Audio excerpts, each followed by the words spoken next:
বিপিএলকে কেন্দ্র করে শুরু হচ্ছে তারুণ্যের উৎসব।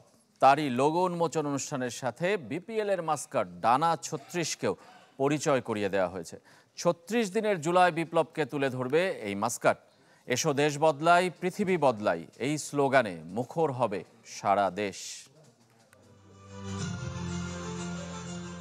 শান্তির প্রতীক পায়রা নতুন বাংলাদেশে নতুন রূপে হাজির বিপিএলের মাস্কট হয়ে। নাম তার ডানা ৩৬। ছাত্র জনতার সংগ্রাম ছিল ৩৬ দিনের, জন্ম হয়েছে নতুন বাংলাদেশের, তাই তার ৩৬টি পাখা ৩৬ রঙের। এবারই প্রথম বিপিএলে যুক্ত হচ্ছে মাস্কট। ক্রিকেট উৎসবকে সার্বজনীন করতে সরকার যোগ করেছে তারুণ্যের উৎসব।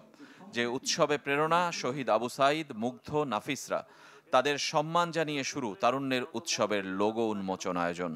জাতীয় ঐক্য বজায় রেখে দেশ পুনর্গঠন ও রাষ্ট্র সংস্কারে এগিয়ে যাওয়াই এই তারুণ্যের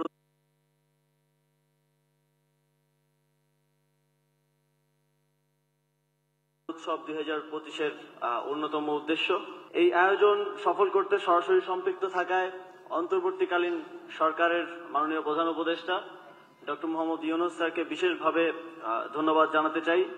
এসো দেশ বদলাই, পৃথিবী বদলাই, এক দফা দেশ বদলেছে ৫ আগস্ট।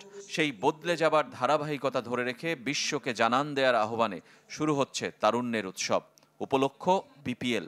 সম্মানিত সুধী ও মিডিয়া বন্ধুরা, প্রাণের খেলা ক্রিকেটের মাধ্যমে দেশব্যাপী তরুণদের উদ্বুদ্ধ করতে আর উদ্ভাবনী নানা কাজে সম্পৃক্ত করতেই এই উৎসব, যা শুরু হবে বিপিএলের উদ্বোধনী ম্যাচ ৩০ ডিসেম্বর থেকে আর শেষ হবে ১৯ ফেব্রুয়ারি অনূর্ধ্ব-২০ নারী সাফ চ্যাম্পিয়নশিপের ফাইনালের দিন। তবে তার আগেই বিপিএল মিউজিক ফেস্ট নামে ৩টি কনসার্ট হবে ঢাকা, চট্টগ্রাম ও সিলেটে। এই বিপিএল আমাদের যে উৎসবটা আমরা করি মাঠে, এটা যদি আমরা ছড়িয়ে দিতে পারি পুরো দেশব্যাপী, এটা একটা কিন্তু কনসেপ্ট। বেশ কিছু আমরা পদক্ষেপ নিয়েছি যেটা আগে কখনো হয়নি। আয়োজনের ঘোষণা অনুষ্ঠানে ক্রীড়াঙ্গন এক হয়েছিল বিভিন্ন খেলার সাবেক বর্তমান তারকার সম্মিলনে পরিপূর্ণ এক আয়োজন। যদিও ক্রিকেট আর ফুটবলের সাম্প্রতিক সব অর্জন জায়গা পেয়েছিল প্রচারণায়, অন্য খেলা সেখানে উপেক্ষিত।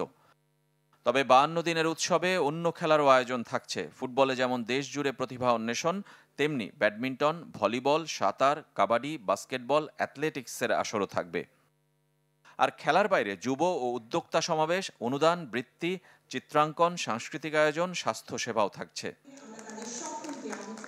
জুলাই বিপ্লব পরবর্তী দেশে আনন্দের রোশনাই ছড়িয়ে দেওয়ার উদ্যোগে সামিল হয়েছে ৮টি মন্ত্রণালয়। রেজওয়ানুজ্জামান, চ্যানেল 24, ঢাকা।